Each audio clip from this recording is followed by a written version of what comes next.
Before I share my insights into today's gospel, I want to take a moment to say thank you. 8 years ago, Bishop Porter Taylor asked me to be the archdeacon of this diocese. I have to admit, when he asked, I was caught completely off guard and was utterly speechless. And for those of you who know me, you know how odd that is. But with a lot of support, I agreed to the task. The last 8 years of getting to know the other deacons and clergy in this diocese, to visit in many of the parishes, and to serve on the bishop's staff has been absolutely amazing. I have received so much more than I was ever given. However, I never could have served as archdeacon without the support of this parish.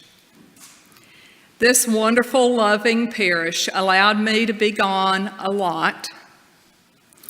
Your patience and your understanding were so supportive of the ministry of the archdeacon. Today is my last day as the archdeacon of the Diocese of Western North Carolina. It's a bittersweet time. A time of looking back with humility, and a time of looking forward to see what else God has in store for me. And a time of excitement about being able to serve in this very lively parish. I will continue to serve as your deacon here at St. James.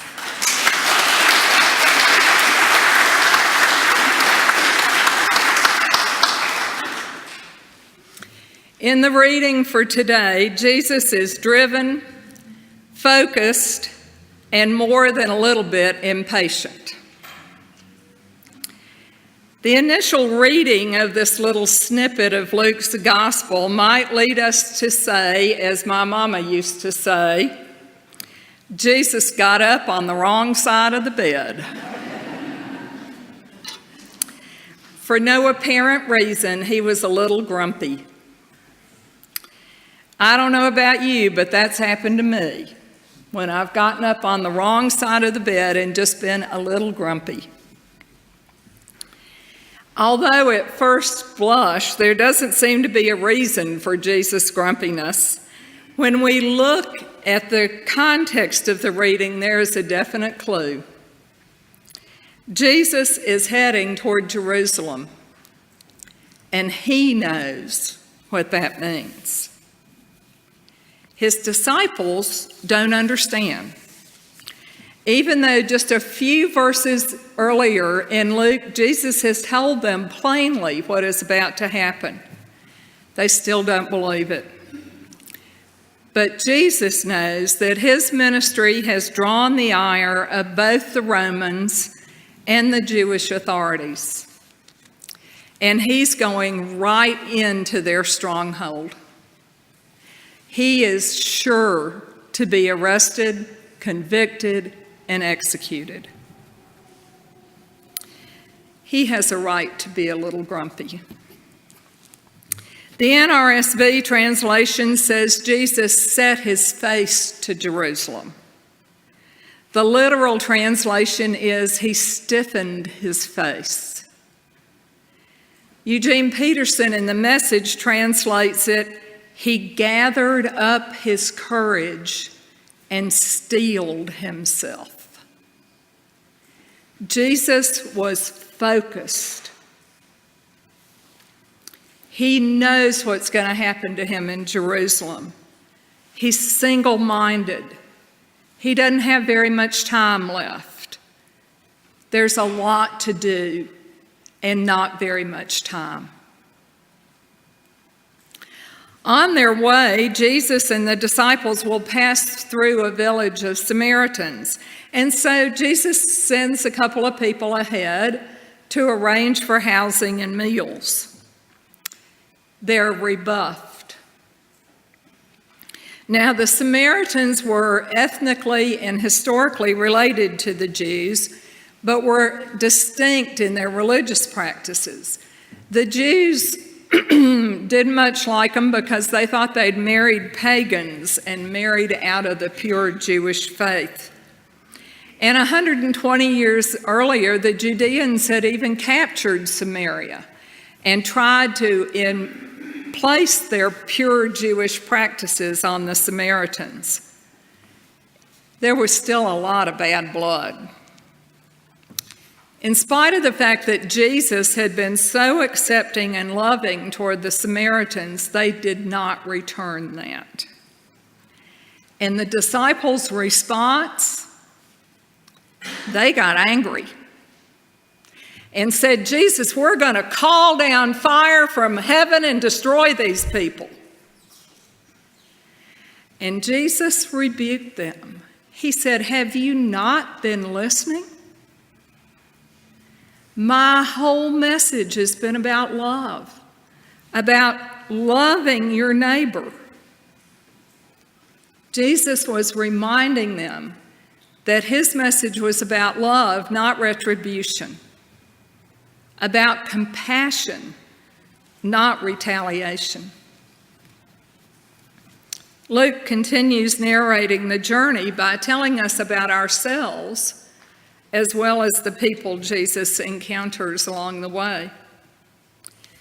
Listen and see if you recognize yourself and the excuses that you use for not following Jesus. One unidentified person says, I'll go with you wherever. And Jesus says, are you ready to rough it? The birds have their nests, the foxes have their dens, but I don't have any place to lay my head. I have to depend on the kindness of strangers. Are you willing to do that? Now, Luke doesn't tell us if this person came along or decided to go back to his warm house. And so the question is, are you and am I willing to give up our secure, comfortable lives to travel with Jesus? To respect the dignity of every human being? To take a hard stand against injustice? To speak up and speak out when we see children being mistreated and traumatized? To advocate for fair and unbiased laws? Are we willing to be ostracized and criticized because we're taking the hard stand?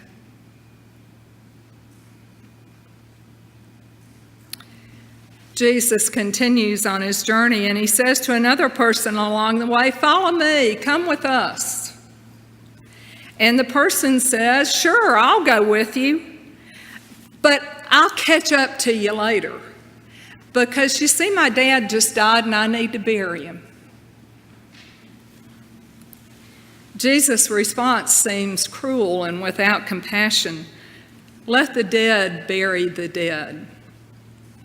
Because you see, in the Jewish faith, having a proper burial was even more important than taking care of the poor. In the Jewish tradition, you had lamentations. You moved the body to the tomb before sundown on the day he died. And then you sat Shiva for 7 days of mourning. This response by Jesus is meant to shock, to show the radical nature of discipleship. Jesus didn't have time for the man to bury his dead father. The time was now. Jesus' time was short. Proclaiming the good news was urgent. How many times have you or I asked Jesus to wait? Wait while my kids play soccer. Wait while I build my career. Wait while I pay off my debts. There are 1,000 reasons why we ask Jesus to wait. And Jesus says to us, the time is now. This is an urgent message. As Dr. Martin Luther King Jr. said, injustice anywhere is a threat to justice everywhere. We are caught in an inescapable network of mutuality, tied in a single garment of destiny. Whatever affects one directly affects all indirectly. We can't wait. The time to act is now. There is a cost to being a follower of Jesus. Are we willing to give up some things for the sake of love and justice? Jesus continues on his journey and he meets a third person who says, I will follow you, Lord, but I have to go home and say goodbye to my family first. You know, by now, Jesus must have felt a great sorrow. A sorrow for these people, as well as a sorrow that they still didn't get the message. His response may seem a bit odd. No one who puts a hand to the plow and looks back is fit for the kingdom of God. Now, I have never plowed a row in my life, but I remember as a little girl watching a man way up in a cove in North Cove plowing with a mule. The reins were draped over his shoulder, and he held the plow in his hands, the wooden plow. The mule was walking at an even pace, but the farmer kept his eyes dead ahead to make sure the mule was walking in a straight line. If the farmer looked back, the mule might veer off to the side and the row would be crooked. So here's what I think we can learn from this example. Nothing that matters is accomplished without effort. Nothing that matters is accomplished without determination. Nothing that matters is accomplished without keeping one's eyes firmly on the goal. You have to watch to make sure the furrow is straight. In his letter to the Galatians, Paul is also dealing with people unwilling to do what it takes to follow Jesus. He's dealing with dissension, addictions, envy, and a whole list of other unseemly behaviors. Paul tells this church in turmoil to stand firm, to be determined, to put their hands to the plow and not to look back. Paul reminds the Galatians that if they are living in the Spirit, if God's Spirit is truly in their hearts, they will live in love. And as Bishop Curry reminds us over and over, if it's not about love, it's not about God. We can and do rationalize all sorts of reasons to postpone the risky and vulnerable business of being God's hands and feet in the world. Listen to Eugene Peterson's translation of Galatians 5:22 and 23 from the Message. But what happens when we live God's way? He brings gifts into our lives much the same way that fruit appears in an orchard.